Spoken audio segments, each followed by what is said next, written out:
Welcome to the Occult Rejects. This episode, I got a couple of rejects with us this morning, and this afternoon, and we will be talking about the Enneads with Eros. Very excited to cover this topic or this stuff. This was associated with Plotinus. People haven't listened to my Plotinus episode. I highly suggest to go listen to it. Tons of info in there, and you will hear about the Enneads. But before we get to the guest, I'm going to introduce the other rejects on the show. And today we got the lovely Lisa with us. What's going on? The Occult Reject Mad Scientist. How are you?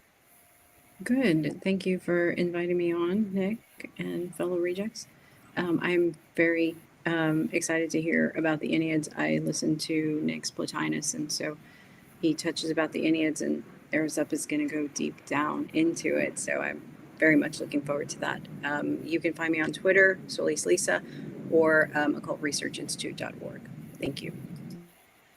Awesome. Thank you very much. And Headless Giant, what is going on, sir? How are you? How you doing? You can find me on Twitter and on X, or X and Twitter. I guess they're the same thing. And you can find me on YouTube. Look up the Headless Giant podcast. And I love the topic.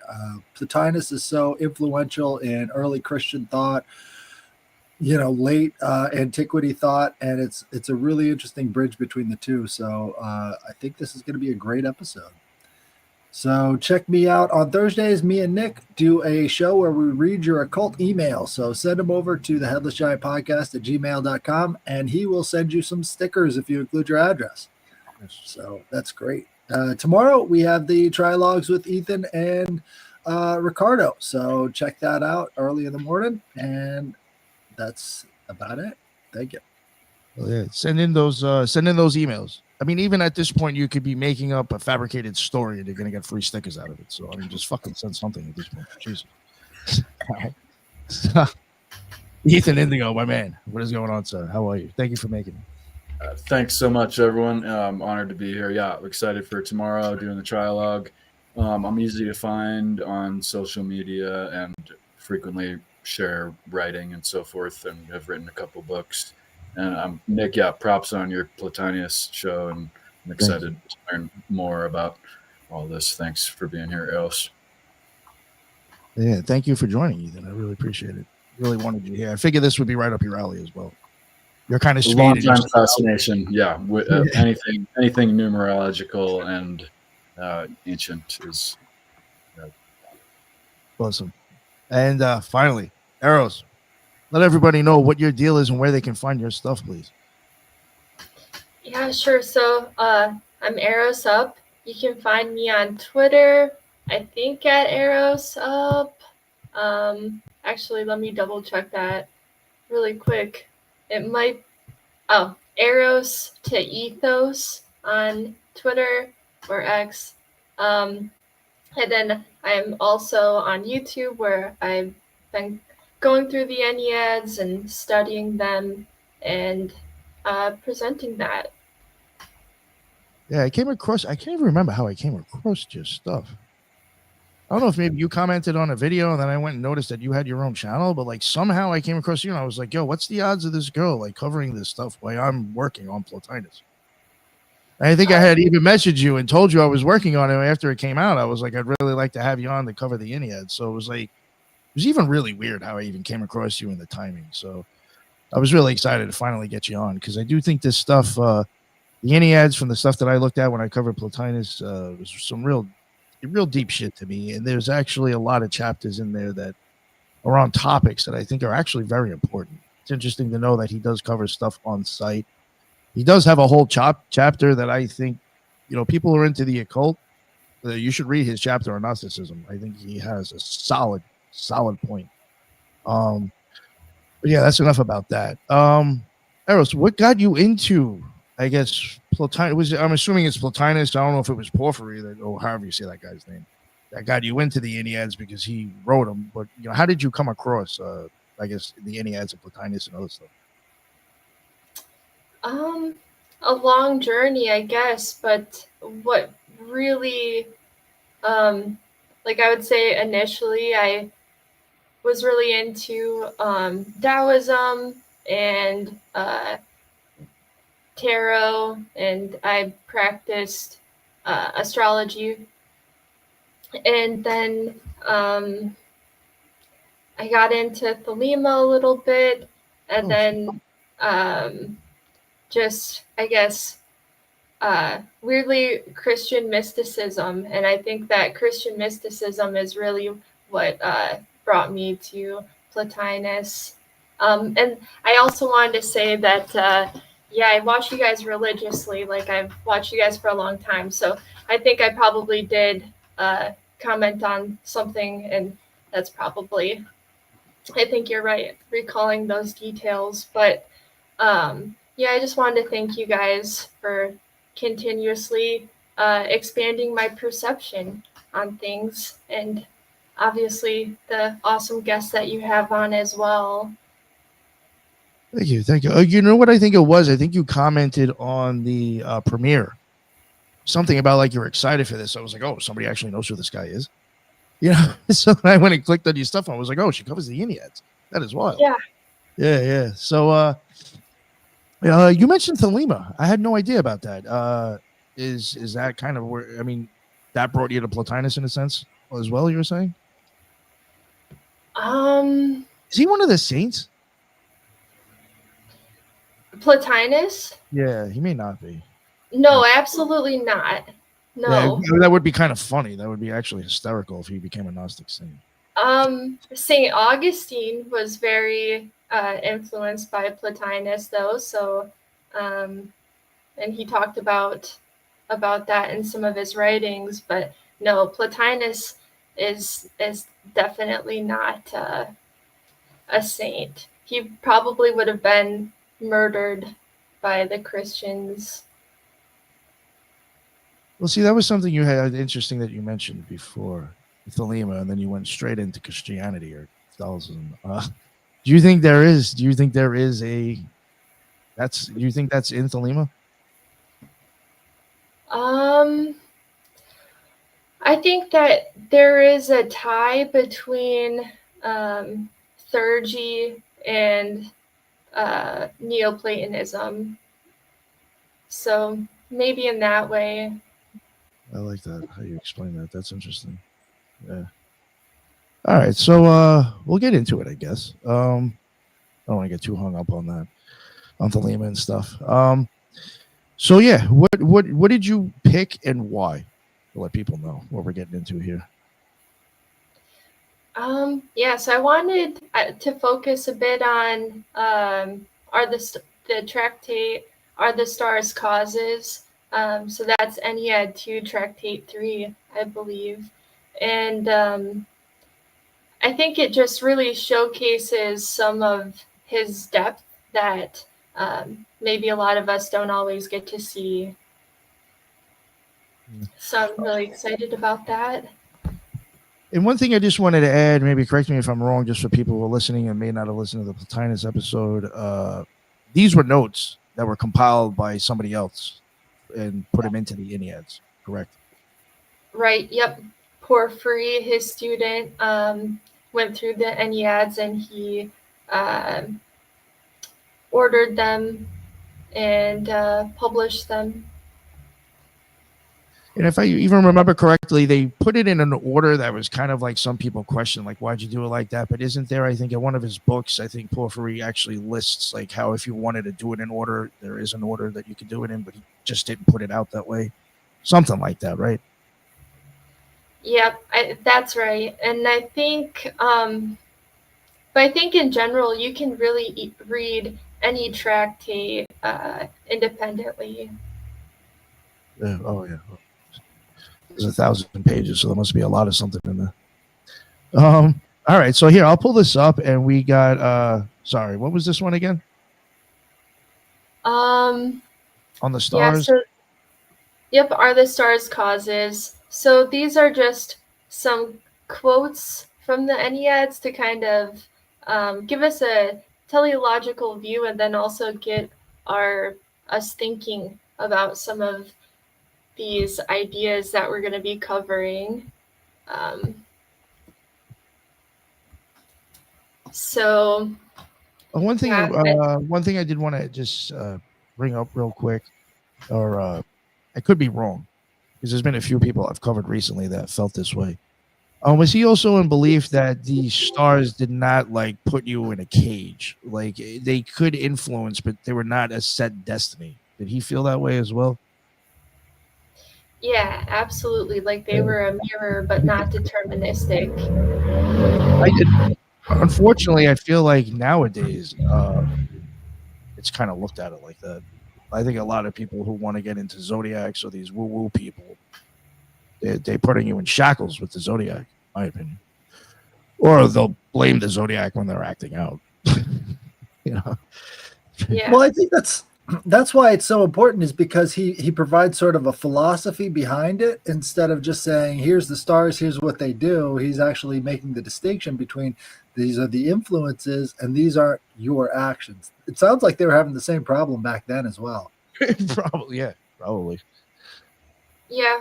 And I think it's a response to Plato's Timaeus, right? Because Plato did think of the planets as gods and of like having will themselves.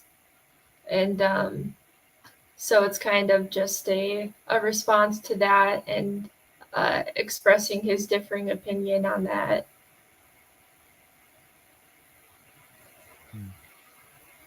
All right. So how did you what did you just want to read through this and then we'll just talk on it, what we think and stuff? So, Yeah. Well, yeah, I can just I'll just run through this and just feel free to stop me at any time for questions or if you want to provide any insight. All right, sounds good. Works for me. All right. Bear with me through these quotes, but I think that they're important because they really show the nuance of the one, and then just kind of some of these other ideas that are going to follow up from it. So, okay. The one is perfect because it seeks nothing, has nothing, and needs nothing, but instead it overflows, and this overflowing is creative. The one perfect and full generates from its own superabundance. I love that shit. Sorry to jump in already, but that was like totally Kabbalah right there, in my opinion. That's like Catholic. Well, I actually used that quote in my episode. That's how I love that quote. You know, I don't know much about the Kabbalah, so that's interesting. I was gonna say it's so Taoist. It's like almost directly in correspondence with the I Ching or some other similar work. And in fact, to that, I wanted to ask Eros, what you mentioned that you're into Taoism. What aspect of Taoism, and did you find, I mean, other aspects of the Enneads that may sound Taoist or have Taoist elements? Yeah, I feel very far removed from Taoism now. You know, I studied all of that, like, I don't know, close to 8-10 years ago. And so, you know, I only remember some of the big principles. I did a lot of Tai Chi back then. But the idea of kind of becoming one with the cosmos, I think that definitely aligns to Plotinus, like his ultimate teaching of returning to the one. It's a very similar idea because it's different than, you know, it's different than nirvana, so to say, I guess, if you were to compare Buddhism and Taoism. Are you familiar with the Eleatic school of philosophy with Zeno's paradox and all the rest of that stuff, like 500 BC in Greece? I'm not. Well, that sounds like where he's getting this from. On Nature, they talk about specifically how everything is an emanation from the one thing. And then they go through all of the gods and how that sort of relates back. And that sort of ethos you could see through Plato and, you know, all of his people, and then right up to the Neoplatonists. It's like this was the surviving thread that seems to come through in Kabbalah, Hermeticism, all that stuff.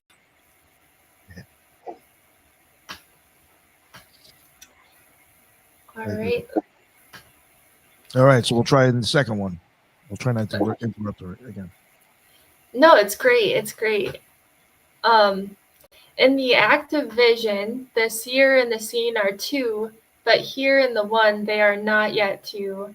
From this unity, the vision is born, and with it the distinction of knower and known. Thus, from the one arises multiplicity. All things are different from one another because each draws from the one its own share, not as if divided, but as each, according to its nature, receives what it can. In this way, the one is present to all, yet each is distinct. The one overflowing produces something other than itself. This other turns back towards it and becomes intellect, containing all things different within itself, yet unified by their origin. If there were no one, there would be no number, but only non-being. Because of the one, there are two, and so multiplicity. From unity, difference is born, but the one itself remains without difference. And then the last one, intellect springing from the one is the first to contain difference. It thinks itself, and in doing so, it contains both the thinker and the thought and the many beings which it knows. Nice. You know, a lot of that is still before you go on. I mean, it really does remind me a lot of the Kabbalah. There was even one, the one overflowing, producing something other than itself. This other turns back towards it and becomes intellect. That right there even gave me the whole idea of chokmah, because that's like coming face to face with God. And obviously, like if you're going to keep going down the tree, you're turning the other way. Because of going up the tree, if coming face to face, you know, you're heading a different direction. So just a lot of, and even like recently, I think when I was covering the Kabbalah, I had taken like a quote out of Gareth Knight's Kabbalistic book, and it was very much like even describing how like Kether starts off and like everything exists due to Kether, and everything like kind of was created falling from that. I mean, it's like the same thing you're hearing here. You know, it's within everything. You know, even like in the Tree of Life, when you look at the four worlds of each sphere, there is like this the middle one, or the one right in the smallest one in the middle is supposed to be like the God essence, or like the God idea of God in that sphere. And that's pretty much like how I feel like this is describing how it's in everything. Like even I think Plotinus was saying that's why he didn't agree with the Gnostics, is because if there's existence, God is in there somewhere and it's not bad. You know what I'm saying? So it's within everything, you know. It's very Kabbalistic to me. I like it. As well as the Emerald Tablet of Thoth. It's almost like 1-to-1 of the Emerald Tablet. It's right there. Or I'd even say Kabbalah. I was going to say that this particular part of the one where these quotes are talking about, it immediately brings me, when it says the one and it says the beginning and it seeks nothing and it just interprets, and then as it begins it turns into itself. It reminds me of what the Pythagoras used to represent the metaphysical being, the monad, which you have the circumpunct.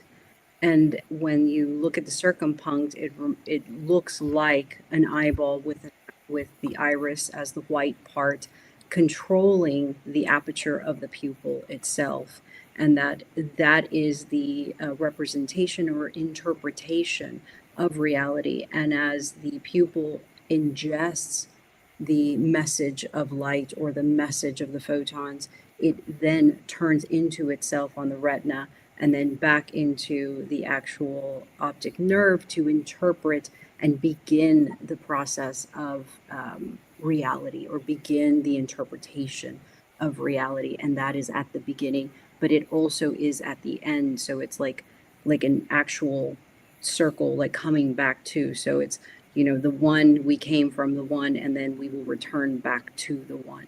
And you see that kind of like lay out in most of the quotes that you selected. So I just wanted to insert that. Thank you. Appreciate that. Yeah, that's awesome. I feel like that does all tie into everything that we're going to be talking about. Mm-hmm. All right.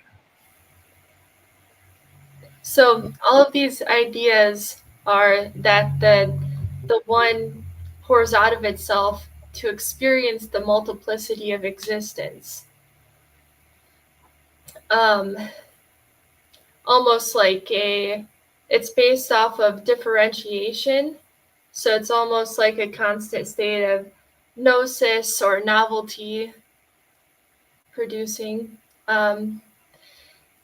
And so I like to tie it to this principle of chaos. And I think you'll see that I think Plotinus does parallel that a bit. And this is echoed in multiple creation stories, right? It's like the Orphic creation story. You have the cosmic egg, which represents unity, and then Phanes emerges, and out of him, multiplicity and ordered cosmos.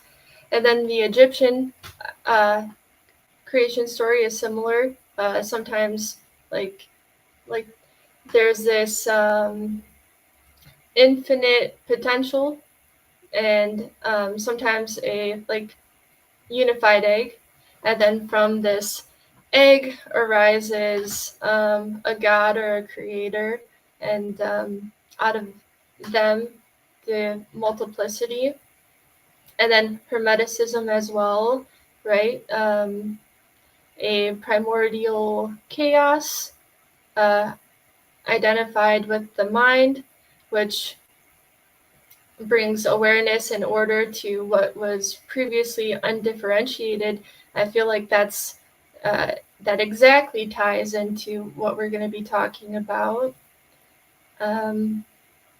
From this differentiation and ordering, the cosmos becomes alive and structured, and all living beings emerge, each reflecting aspects of the original unity that was contained within the boundless chaos.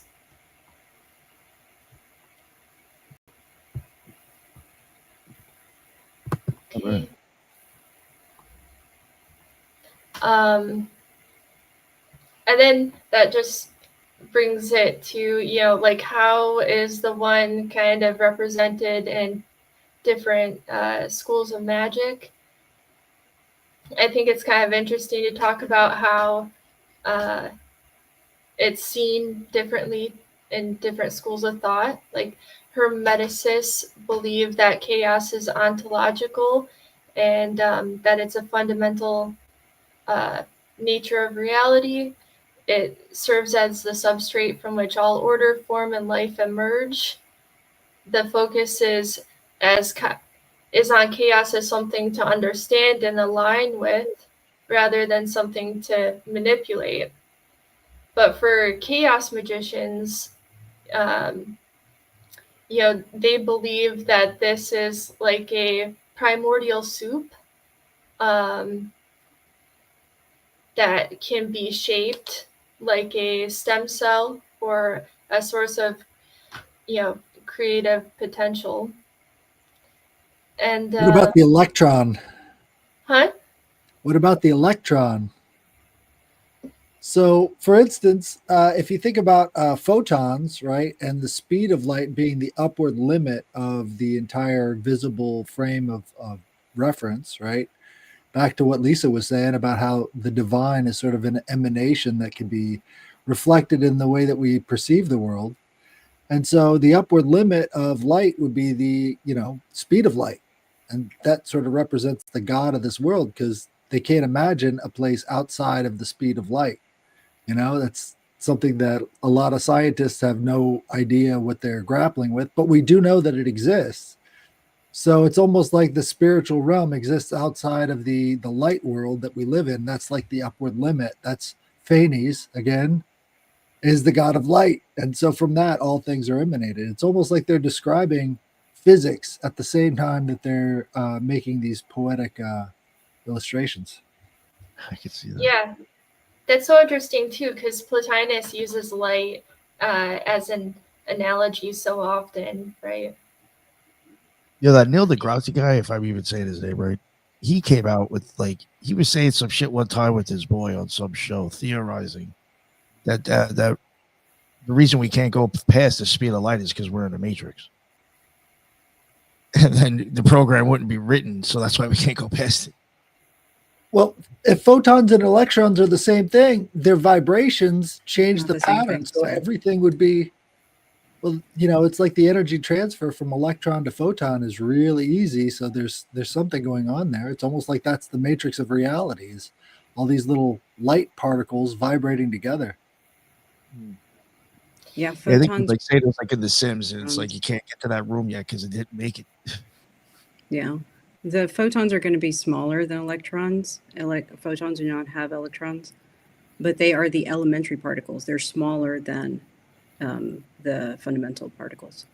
And so when you get a photon, it's like zero mass and it's like pure energy. Like it is its own, message. There is nothing kind of that can change it. It's its own entity.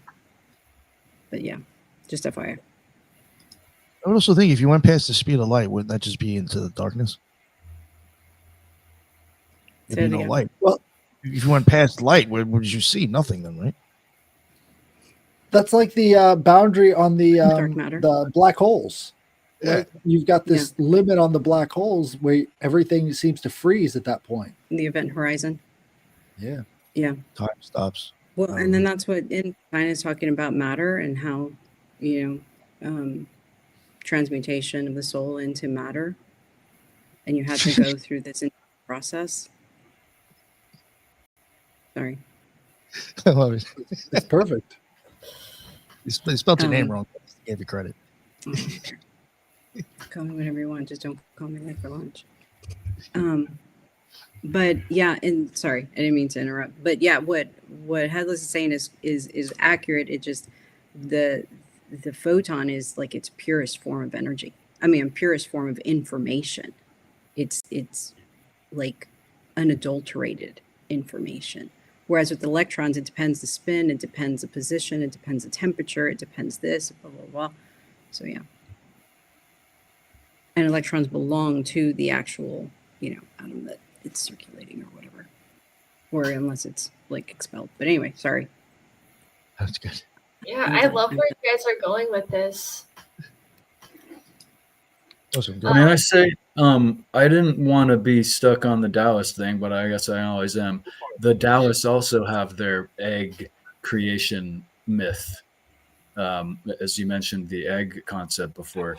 And there's a quote here from the Tao Te Ching. Excuse me. The Tao gave birth to one gave birth to two gave birth to three, and three gave birth to the 10,000 things. The 10,000 things carry yin and embrace yang. They achieve harmony by combining these forces. And just in respect to some of the Ennead lines that you just quoted, it just kind of reminds me. But also thinking about that in terms of electron and photon instead of yin and yang, it's almost like the light gave birth to the myriad things type of thing. So, Double slit experiment. The one became the many things, Oh, yeah. The whole I love how you talked about chaos being like a stem cell and that it can give rise to anything, and it is the primordial soup. It truly, truly is. Like that was probably the best analogy I've ever heard. Kind of relaying it to the chaos that I guess magicians manipulate for their own. And I do think, and you on the quote where it says it represents the underlying quantum-like flow of reality. Absolutely, because I feel like it can become anything. It has the potential. It is in its potential energy state.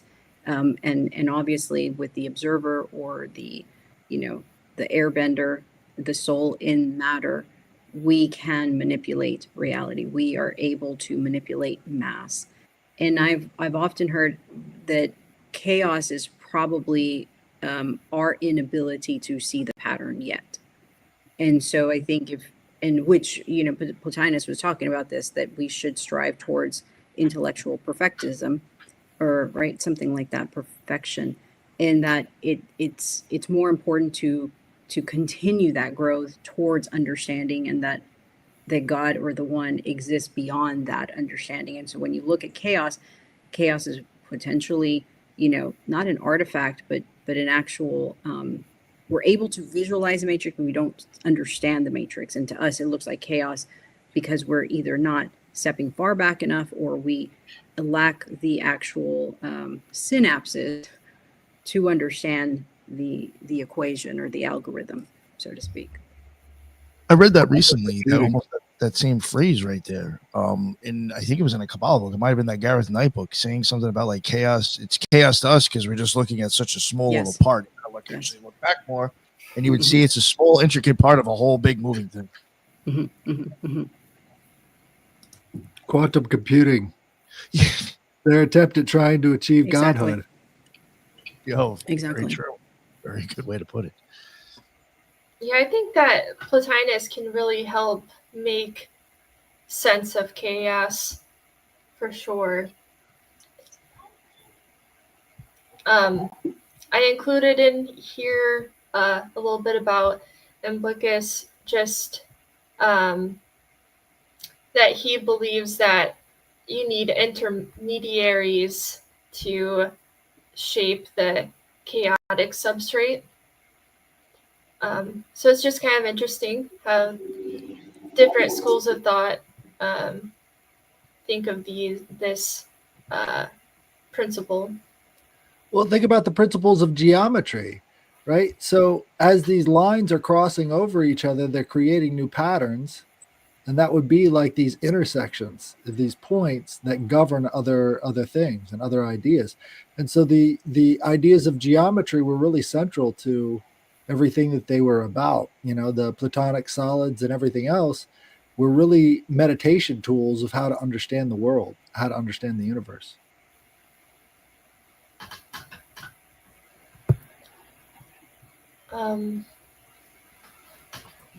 All right, so in the Are the Stars Causes, he's responding, right, to Plato's Timaeus, and he's arguing that the planets aren't deterministic, they don't act in accordance with will, they follow intelligible order, and they reflect this order, but they aren't the actual cause of the things that happen.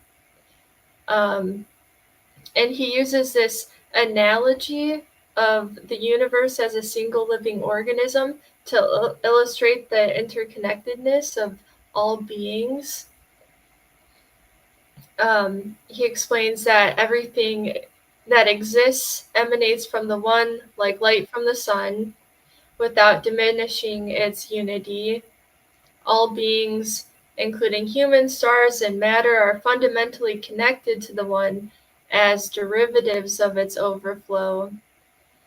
So it's like this idea that, right, like, and we'll get into it more in the other slides, but that there's the one, and then that multiplies into a seer and the seen.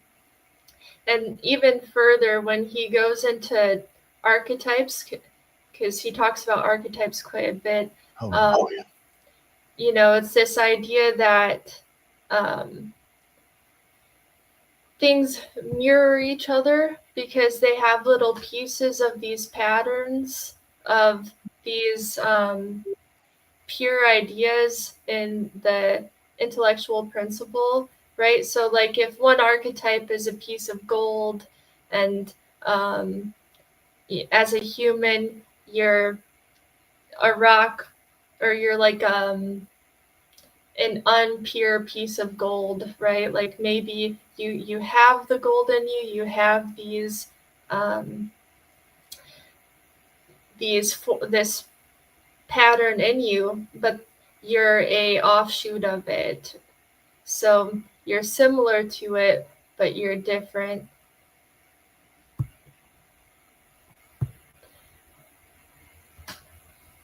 Vibration and frequency. right? That's where those differences start to come in and have a geometric relationship to one another. I mean, again, I hate to even go back to like the Kabbalah with this, right? I guess maybe for people who are into the Kabbalah, they can see a really easy connection. Or even like how I use like sometimes like the whole like light bulb thing. It'd be like kind of like the light that shines out of that container or that light bulb. Just like the farther the distance goes, I feel like the more of matter it comes into.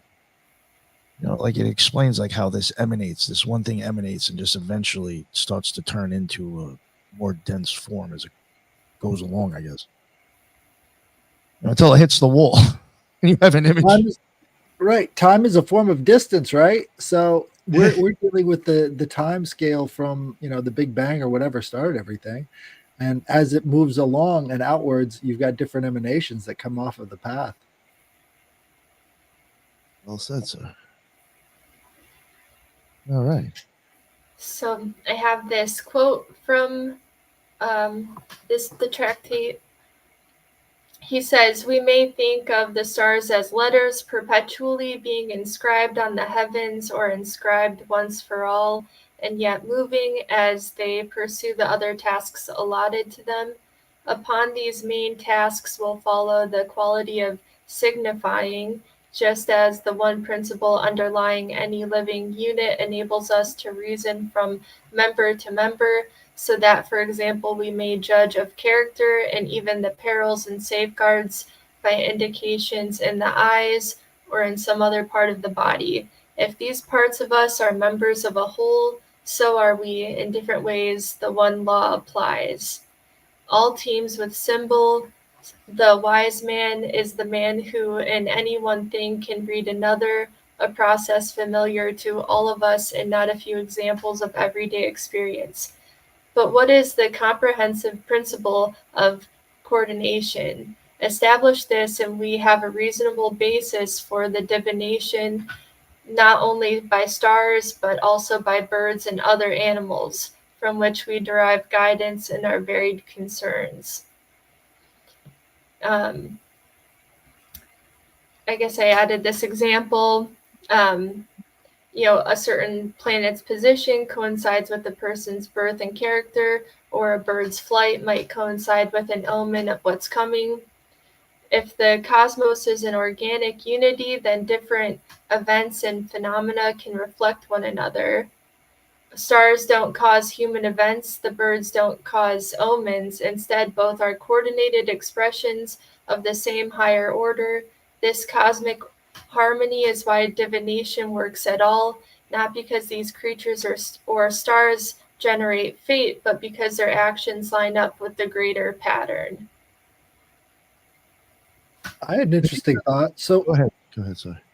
think about bird murmurations and how hypnotic it is, right? It almost puts you in a different frame of mind or a different consciousness as you're watching the bird murmurations as they move across fields and stuff. It's almost like seeing the geometry patterns of a different world. And so being able to connect images with that seems to be a very common practice of meditation, right? So you're looking up at the sky, you're seeing the different shapes in the sky and everything else. It's like you're connecting your imagination to the things outside of yourself and then coming back with new images.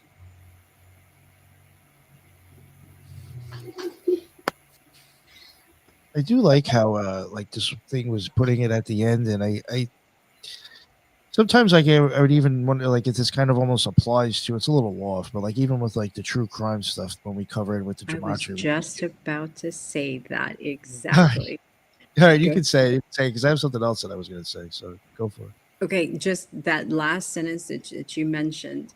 Nick has always said that when we would do true crime, that we would look at gematria, and that he did it. It was almost as if it's not so much that maybe that the crime or the events were being done purposefully for those numbers, but that maybe the event itself echoes a pattern, and gematria is the way to decipher the pattern or decipher the number or the math that is being expressed because of the event, or that there's a linkage into being able to interpret the event through math or through some kind of numerology of sorts.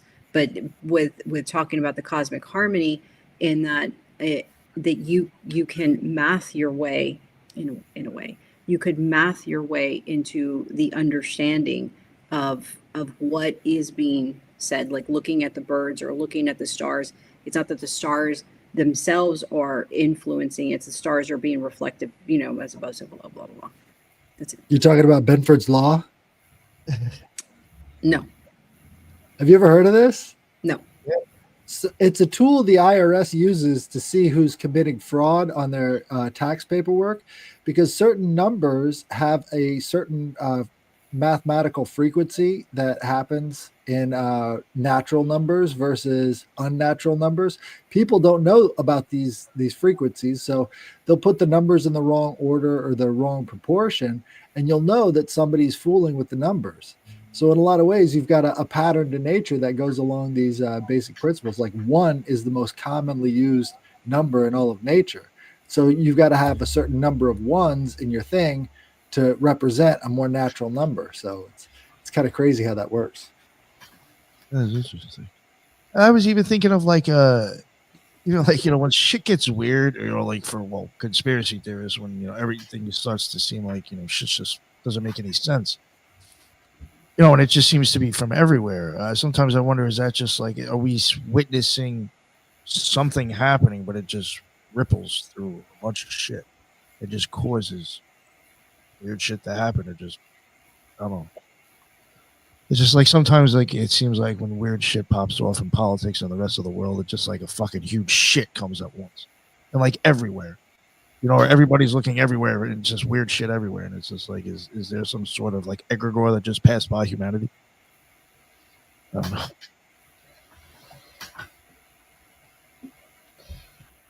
That's crazy. I can't believe the IRS is coming after us with like gematria. I didn't know that, but I've heard of that law. I had no idea that you said. Yeah, they've got Benford's Law apps for your phone, so you can actually tell if somebody's fucking with you or not based off of the numbers they're giving you. What the fuck? Yeah. Interesting. It's like ChatGPT for fraud. Right. Like, but don't nobody you- knows why it's like that. Like, there's no definite reason why numbers would be distributed like that naturally versus unnaturally. They can't really explain why that law exists, but it I does. think it's a signature. I think it's, kind of like with true crime, whoever is the orchestrator of the crime leaves a signature.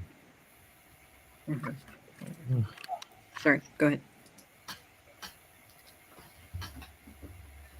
All right. The comparison to the universe as one single organism is his idea of cosmic sympathy. All parts of the cosmos are interconnected like organs in the body, all part of a living whole.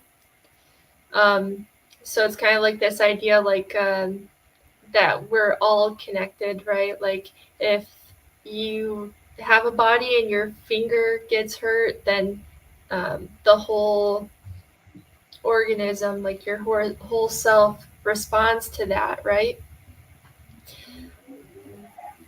And he says all things must be enchained, and the sympathy and correspondence obtaining in any one closely knit organism must exist, first and most intensely in the all. There must be one principle constituting this unit of many forms of life and enclosing the several members within the unity, while at the same time, precisely as in each thing of detail, the parts too have each a definite function. So in the all, the higher all, each several member must have its own task.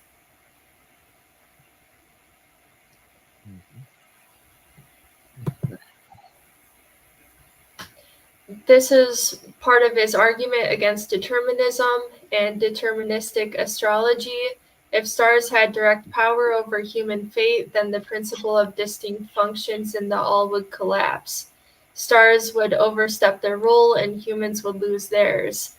But in Plotinus's metaphysics, each part of the cosmos must fulfill its proper function for the harmony of the all. We all participate in the cosmic harmony. If the universe is an organism, humans are the sensory part, intelligence is the electricity in the brain and animating the organism. In that way, gnosis or novel thought could be a new synapse from the universal brain, an interesting thought in relation to thought forms, egregores, chaos magic, etc. Yeah, I've often said myself, I think like intelligence is electricity. In a sense, I find that interesting. You know, they even use what I find weird about that is like even if you go back to like the magic squares, when you start messing with what people would consider angels and demons, I think it's listed like intelligences and spirits. You know, and I myself have even said I thought some sigils were actually like circuit boards or something to do with electricity. So it's just interesting how you even have that crossover intelligence. I've heard recently that they're making the correspondence or correlation with plasma and consciousness to your point, Nick. Oh, that's interesting. I like that. I'll have to keep an eye on that.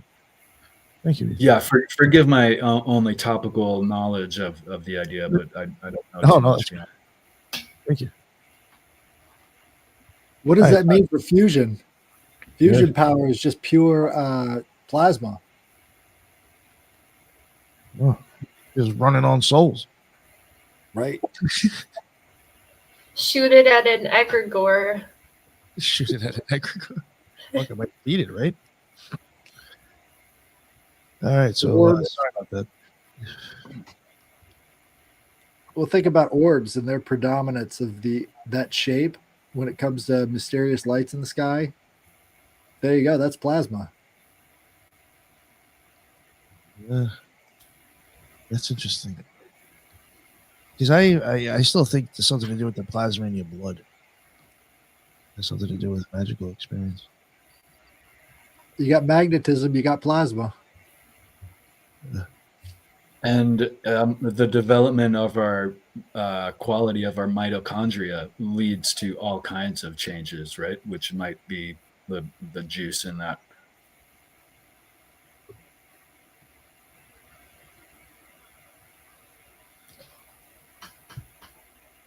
Are you good, Eros? Yep. Yeah. Just interesting because I think that too, like that all intelligence is electricity, and I've been kind of following that plasma as consciousness idea. But I'll continue. Here, Plotinus quotes, "Thus each entity takes its origin from one principle, and therefore, while executing its own function, works in with every other member of that all from which its distinct task has by no means cut it off. Each performs its act, each receives something from the others, everyone at its own moment bringing its touch of sweet or bitter, and there is nothing undesigned, nothing of chance in all the process. All is one scheme of differentiation, starting from the firsts and working itself out in a continuous progression of kinds." So we're returning to that idea of multiplicity, and I roughly just added a couple pictures, but this 1, 2, 3, 4, 5, 6, 7 is reminds me of this quote from the first slide.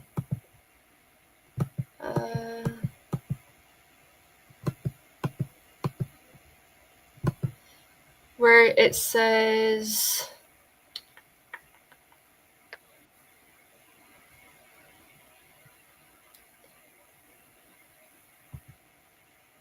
oh yeah, I thought I had a quote about numbers, but Shit. that's all right. Still, there's this. Oh, yeah, right here. If there were no one, there would be no number. but only non-being. Because of the one, there are two, and so multiplicity. From unity, difference is born, but the one itself remains without difference.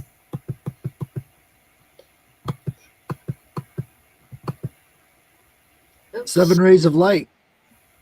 Oh, geez, right? Yep. You get the rainbow.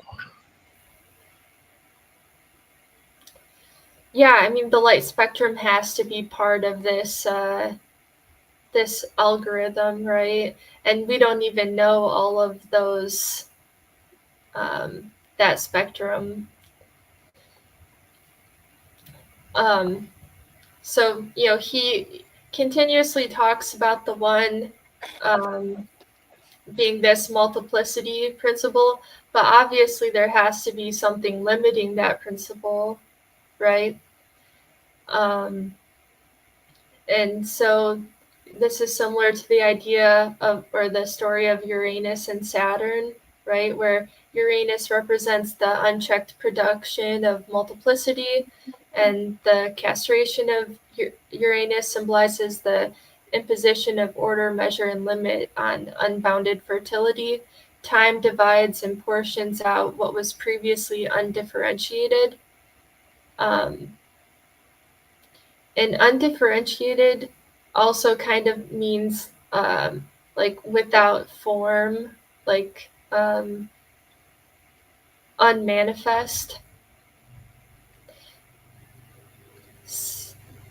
Well, think about Kronos and Uranus as being the photon, and then the speed of light limited by time. And then you've got the formula kind of laid out right there of how time cuts off light. Uranus is the god of the sky, and that's where all of these light forms come from. Like, so you've got these geometric principles sort of embedded right there in the mythology itself. That's why I love the theogony. If you guys haven't read the theogony, read it. It's short, but you get a lot of good ideas from that. The universal organism is not static. It's a living, pulsing hierarchy. For it to work, you need emanation, which is movement outward from the one. You need reversion. So, like this relationship between the one and what emanates from it, like recursively, where they're tied together and experiencing each other. And you need limitation and form to shape the multiplicity at each level. This triad is a hallmark of Neoplatonic metaphysics.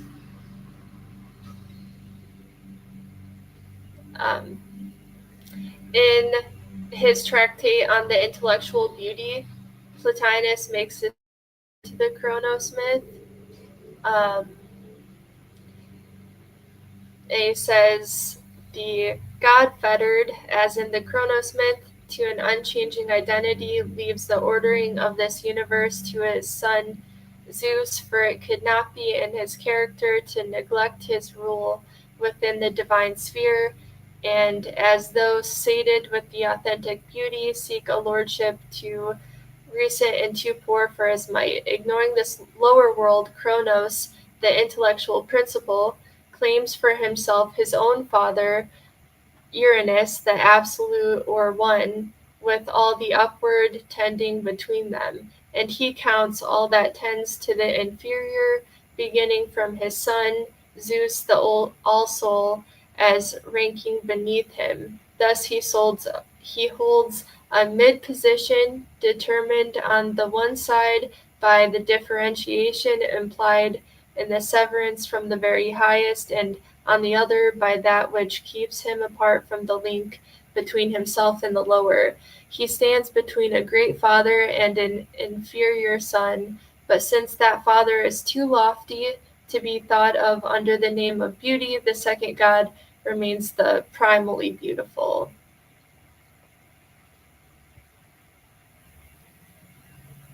Well, that gets right into Venus and Aphrodite, because what happens after the severance? You get the rise of Aphrodite from the sea foam, where he threw the member into the ocean, right? So it's almost like love is the principle that then binds all the rest of the forces together, sort of like the underlying principle behind all of it.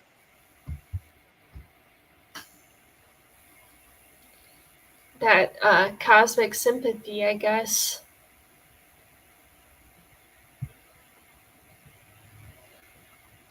All right. If differentiation were unlimited, you'd get sheer chaos, infinite, indistinguishable multiplicity without coherence. Plotinus insists that to be intelligible, things need form, something that defines what they are, limit, a body that distinguishes them from other things. When multiplicity is given limit, it becomes structured multiplicity. The many are arranged in relation to each other. Each one is distinct and knowable. The whole forms a pattern or harmony rather than random fragments.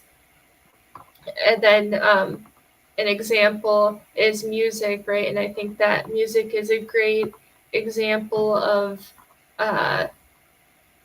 these forms. So, like, if you had infinite sound without limit, it would all just be noise, but it's shaped by ratio and measure into melody and harmony.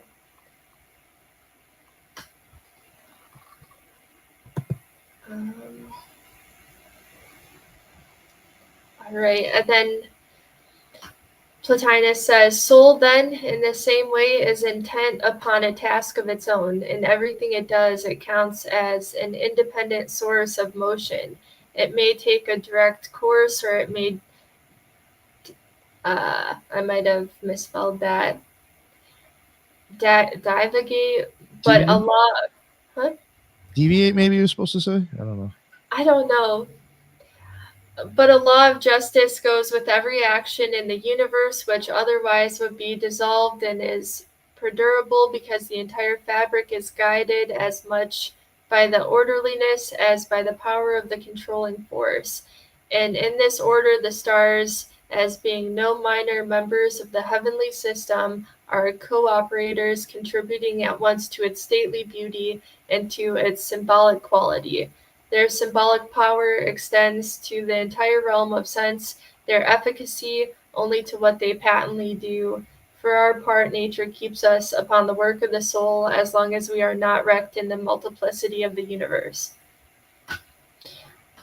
I wish I had my book here next to me so I could just look up what that word was, but well. It's okay.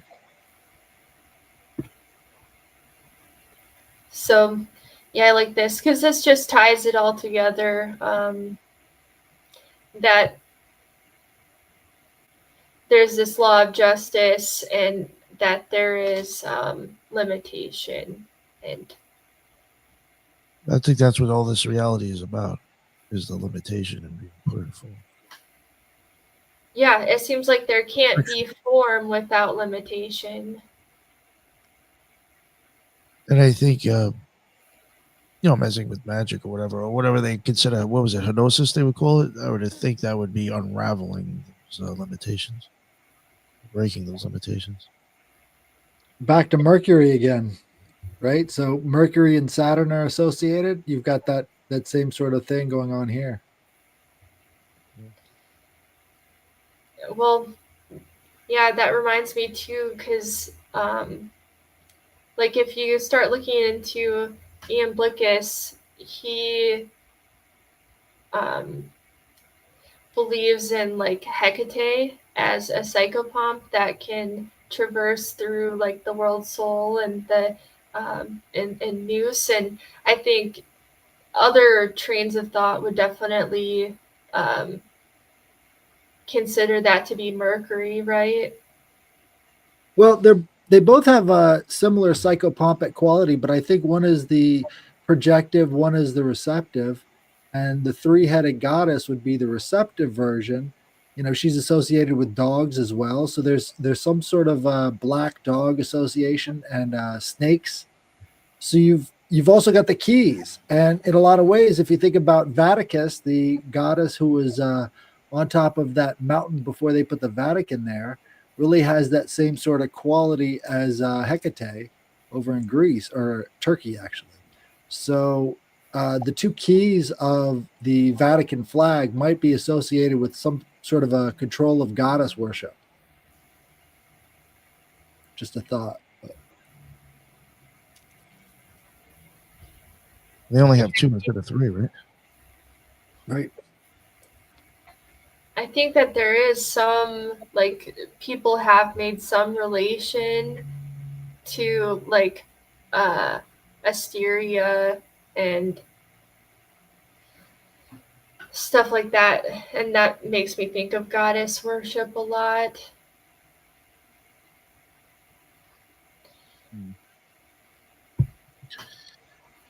Was that Well, they the? had, Sorry, go ahead, yeah, Headless. No, go ahead. well, they had a lot of association with the daughter of Demeter. Well, yeah, daughter of Demeter when she was kidnapped by Hades, right? And so that idea goes back to Mesopotamia as well. They have this goddess going through the underworld, being stripped of different articles of clothing until she's finally at the center, and then she's got to rise again. So it's this springtime kind of Easter association. And then you've got Nergal, which is like the complete opposite of all of it. And he's like this bloody god who rises in the spring to wage war on all the rest of the tribes because, you know, to them, spring is at a time of flourishing and everything else. That's war season. That's when you go over to your neighbors and you steal all of his stuff season. So it's kind of interesting how these different gods and goddesses and associations are really heavily into the culture, and you know they still have a reflection of each other though.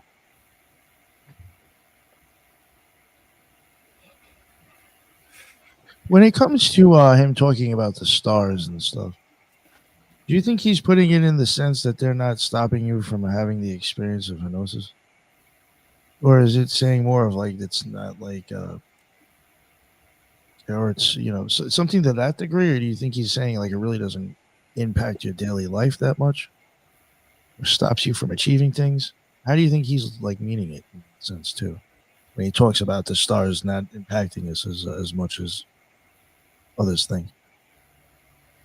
I think that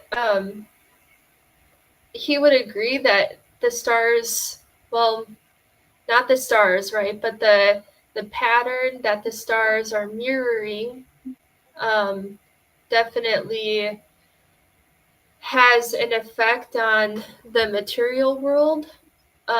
So it can affect things external to you and maybe your bestial form, but it's not going to affect the soul within because that's independent, you know, and that's just kind of attached to you by choice.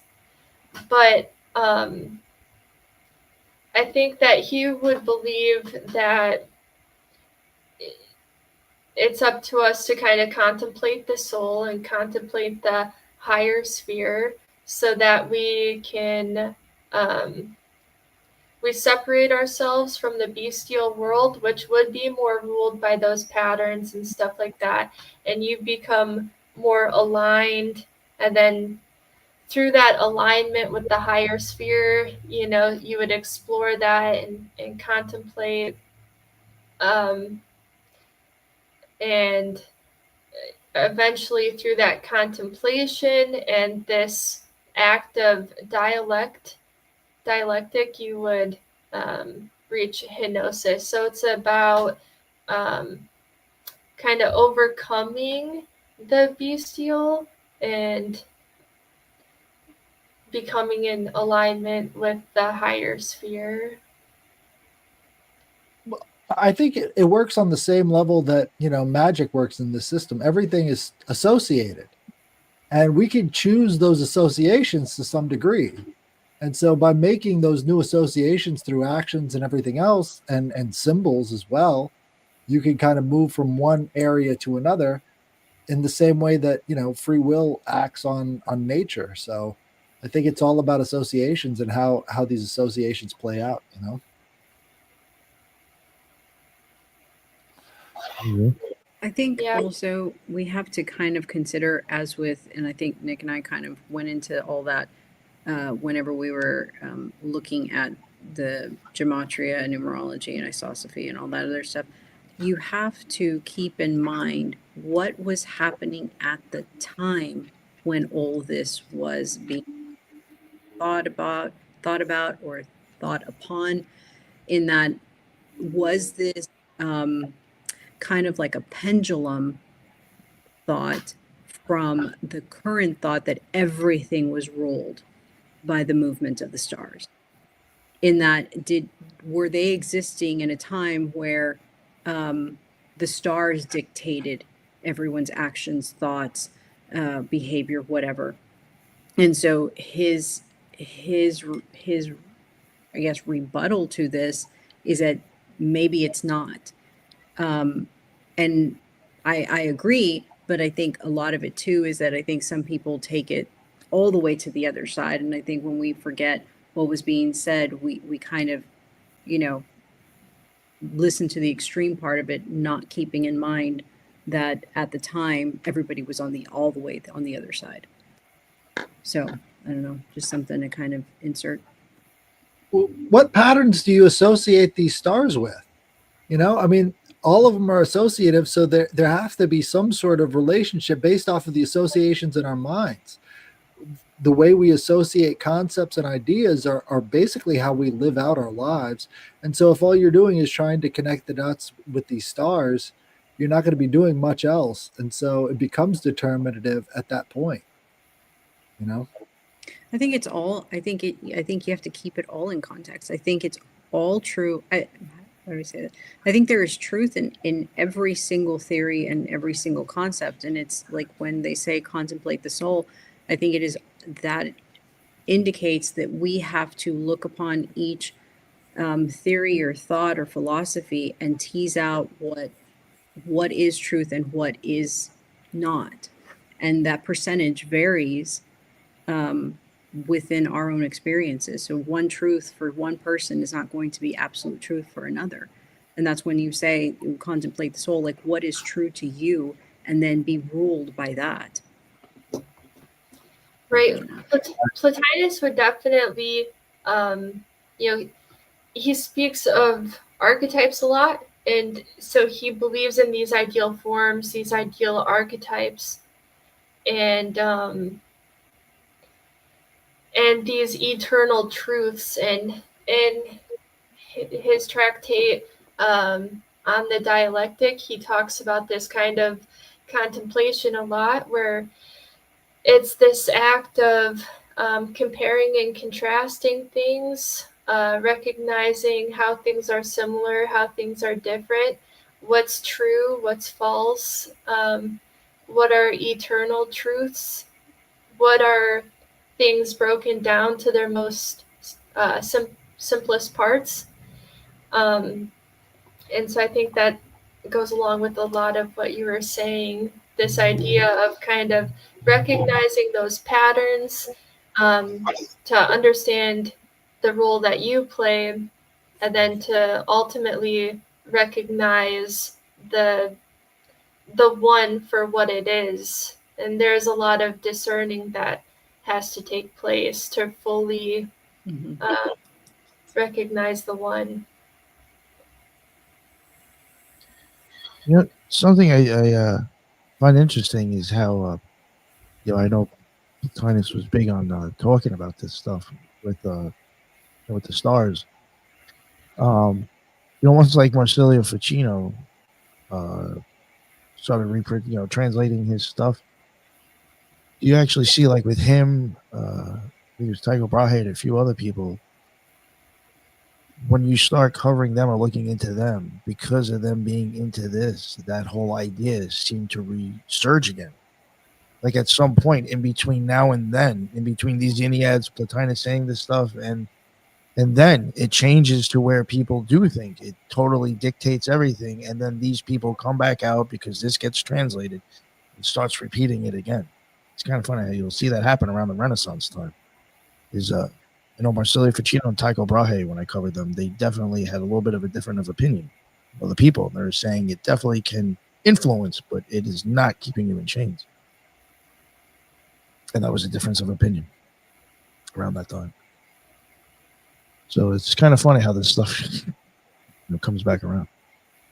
Isn't it funny that conspiracy thinking has become the new form of dominant sort of superstition online? Yeah. You know, some eras it's all about the stars, and other eras it's all about, you know, conspiracy. It's almost a frequency between the two. Yeah. And that's it. Like, it's interesting, even like what, I was thinking about that, kind of what Lisa was getting at. Is that like even just an outcome to pushing back on an idea that's just constantly being forced? You're just coming up with something different. Right. Yeah. I love Was there any, go ahead, Ethan. in that last sentence relative to what we're talking about. For our part, nature keeps us upon the work of the soul, which is like we're all doing our own mission. Maybe it's to be the best shoemaker 200 years ago, but it's all self-development internally also. And that last part, as long as we are not wrecked in the multiplicity of the universe, or maybe one could interpret that as, as long as we're not as long as we don't become obsessed with one idea or another into a detrimental pattern, because all these things, as Lisa, you said, there's truth in so many different things that sound divergent, but there's actually truth in them, and in the different planets and the different stars. So that idea of being wrecked in the multiplicity of the universe is just like wrecked by all these ideas, maybe. I would agree, and you know how like they say don't bind yourself to this earthly realm. Well, in essence, if you are governing yourselves by the planets, that's still binding yourself to the earthly realm, because Well said. you, I mean, it's what you see, and what you see is earthly. I don't know, but yeah. Yeah, absolutely. Plotinus definitely thinks of the planets as just like part of the, like, no different than trees or. Mm-hmm. I would agree. I would agree. And I would almost guess that maybe at the time when he was walking the streets, people did not think the planets were also governing the earthly realm. You know what I mean? No, that's not how I want to say it. That the planets were also part of keeping you tethered to the earthly realm by looking at the planets and saying that the planets had an influence. They think that they're trying to be metaphysical or, supernatural, but he still was trying to say, no, you're still being governed by this binding to the earth. Well, think about how important the stars would be to an agricultural or agrarian 100%. society. 100%. 100%. Yeah. Yeah.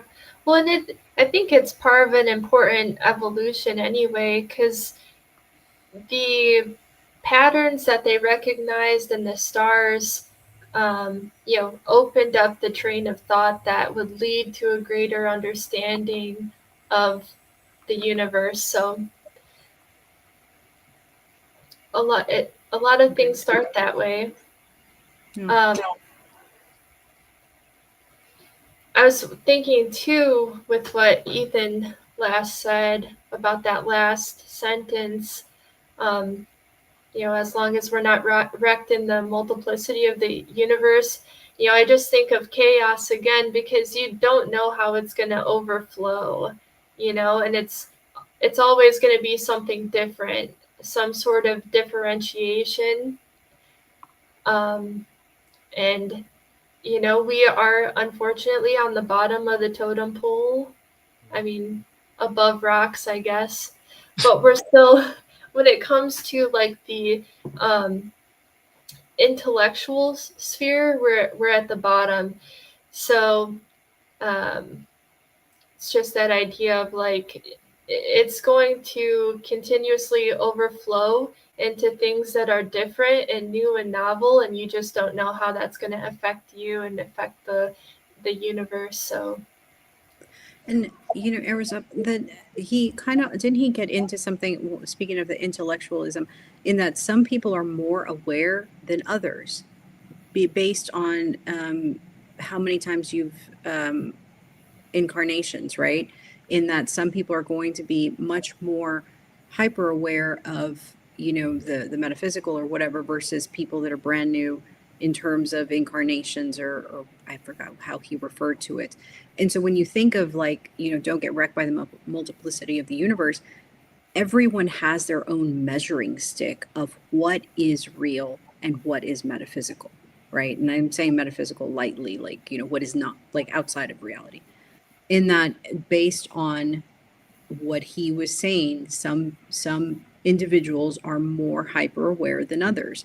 And so you can't expect a person that is not aware of the metaphysical to have the same measuring stick that you do.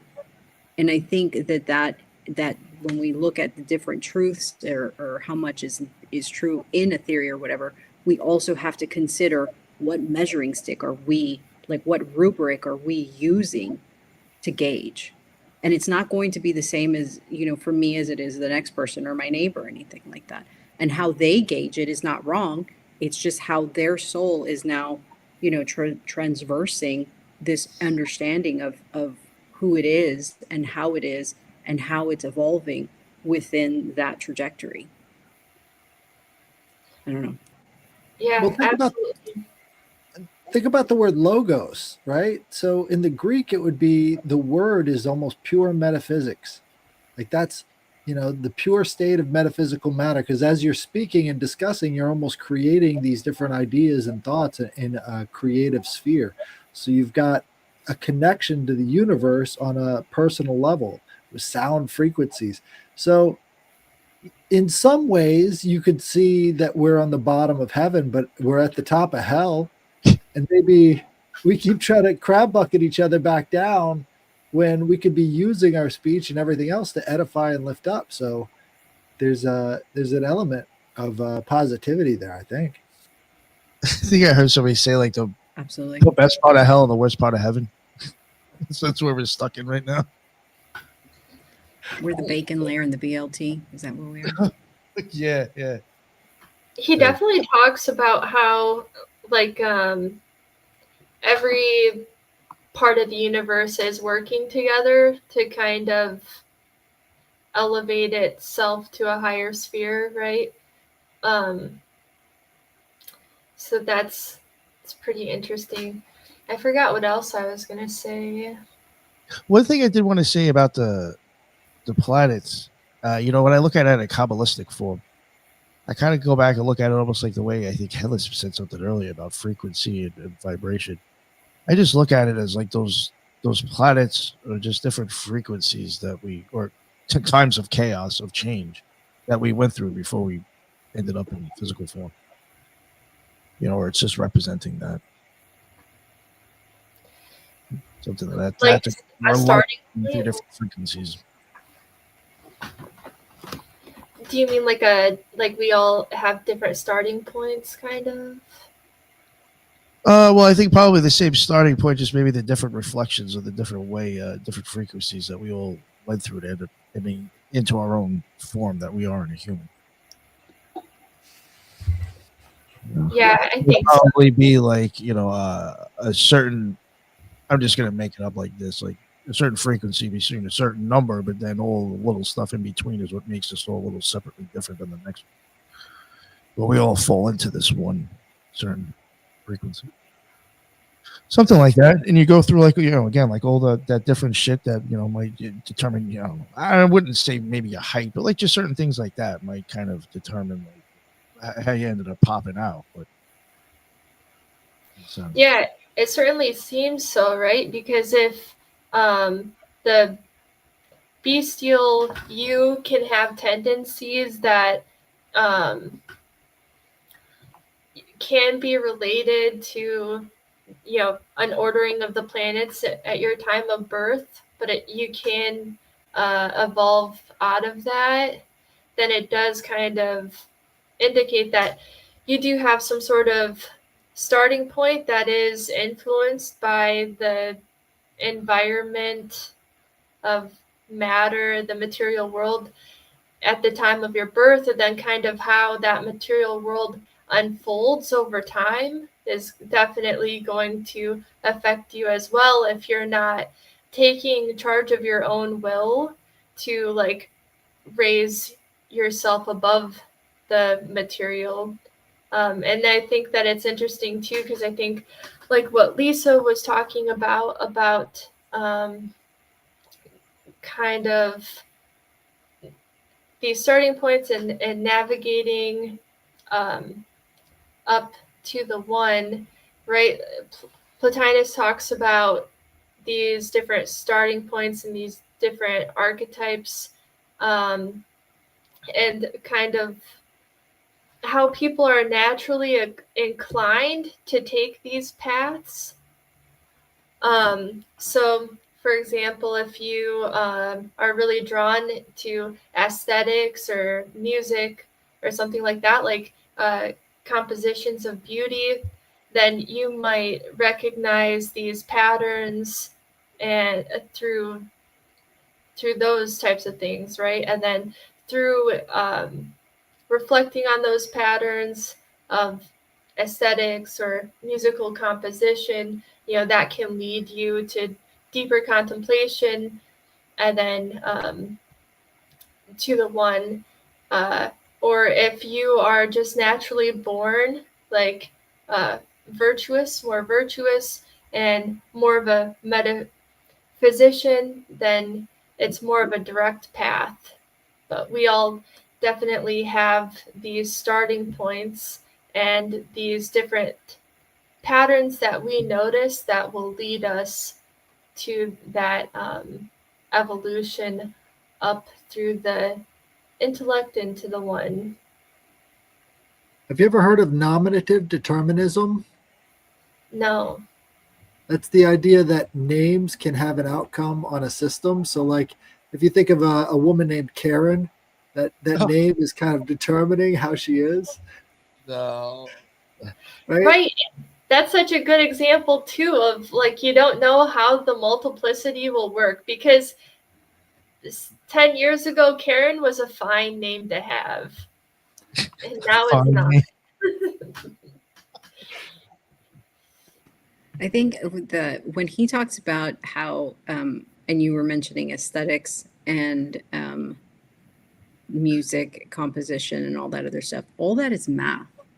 And I think I forgot who it was, Nick. We were talking about this, but beauty, how we perceive things that are beautiful. Just for instance, a human face.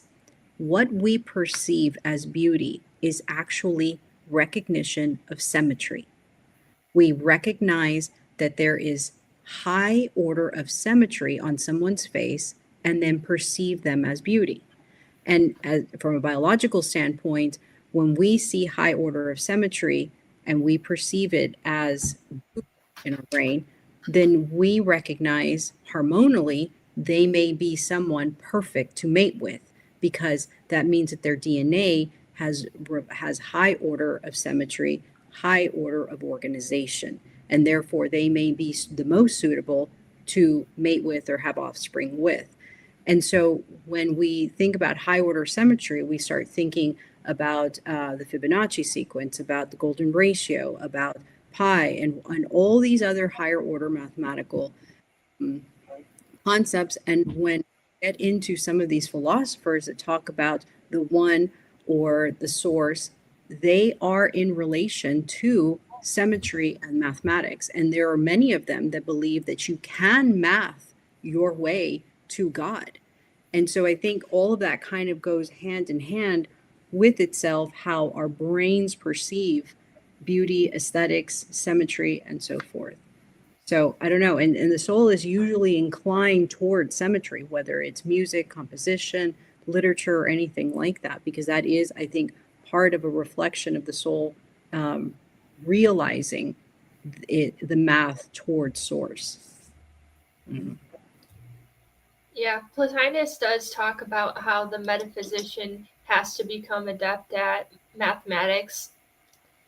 And I think that recognizing beauty is like recognizing these patterns of order in this cosmic harmony. Yeah, symmetry for sure too. It's a really good point. Well said. Is there anything else anybody wanted to do? Oh, do you have more slides? Well, I don't know. Oh, okay. I thought you did. My bad. it kind of was it Marcus Aurelius that focused on the good, the true, and the beautiful. Oh, Right, he was almost making a metaphysical statement, and everybody just sort of took it as like a moral statement.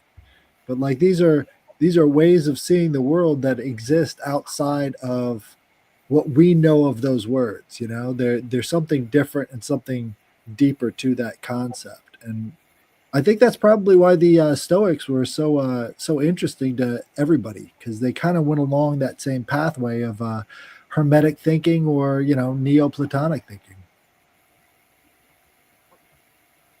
Yeah, that beauty, or that um, idea of Eros, right?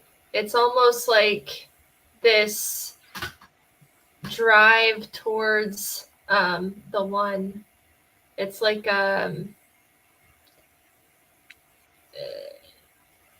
not like erotic, but kind of like in a, I mean, that is a path to the one, right? To like recognizing patterns or whatever, but there is just this innate craving and like attraction towards the one that draws us in,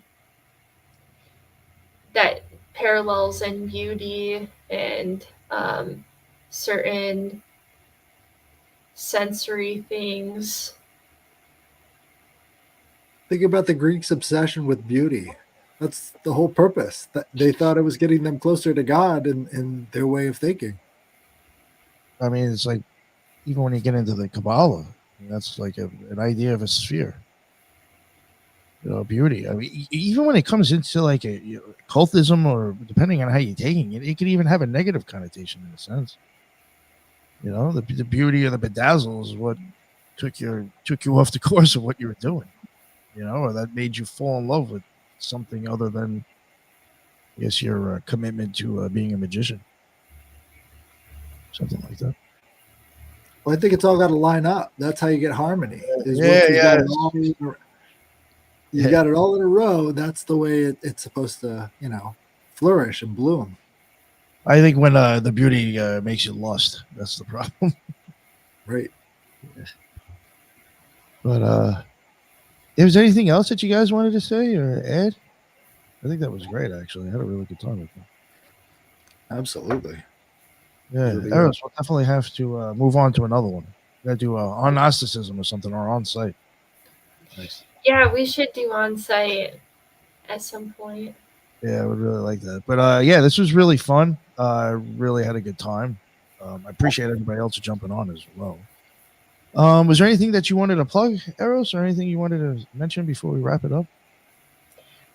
Nothing that I didn't mention in the beginning, but I really appreciate you guys having me on. And it was too bad we didn't get to go over on site a bit more. I feel like I gypped you a little bit. But no, it's right, all right. No, well, these things, honestly, there's a lot to them. So, I mean, really, trying to stick two of these into one episode could be a lot. You may not do them justice if you try to crunch them all. So, not a problem. There's, I'm not going anywhere right now, so I'm sure we can do another one down the road. So, yeah, real quick, I just want to let people know, if they have not listened to the Plotinus show that I did, please go check it out. And if you're interested in that stuff, go check out her channel. She does cover the Enneads. I will get her links. I forgot to add them. I forgot to put anybody's links, actually. After the show, I will throw in her links so you can go check out her Twitter and her YouTube. But thank you very much, Eros, and let everybody know where they can find you as well. Yep, you can find me on Twitter at Eros to Ethos, and on YouTube as Eros Up. And again, thank you so much for coming on. I'm glad you responded. I really appreciate it. That was a good time. Yeah, And Yeah, of course. No, we'll definitely get you back on again. And my man Ethan, please let everybody know what's up with you and where they can find your amazing work and your books. Peace, Eros. That was awesome. Very inspiring. Thank you for sharing. I'm easy to find on the usual social media sites, and Ethan Indigo Smith on Amazon too. I got a few books, and yeah, appreciate talking with you guys as always.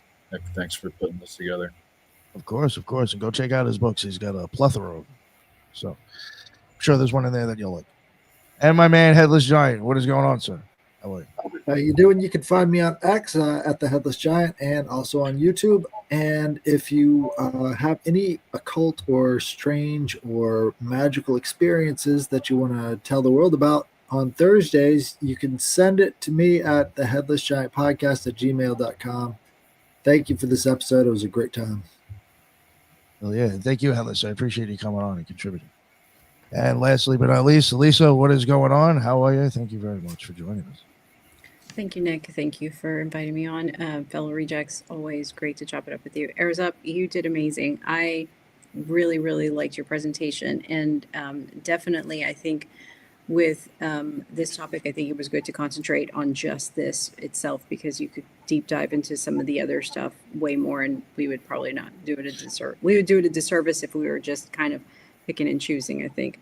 Like actually going concentrating on this is really good. I love that you picked the specific ones to talk about. It hit on so many different episodes that Nick has covered recently. So, and then of course Nick's amazing Plotinus. So, thank you so much. Just the only thing to plug is Solis Lisa on Twitter, and please check out the occultresearchinstitute.org, where some of the rejects, like Ethan and Headless as well, has contributed to some projects literarily, and checks out there, occultresearchinstitute.org.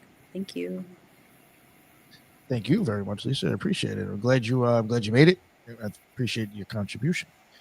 And again, Eros, I really appreciate you coming on. I had a really good time. I needed that. It was really something that I wanted to talk about. I was looking forward to it, and it was a good way to start off my Saturday. So I appreciate it.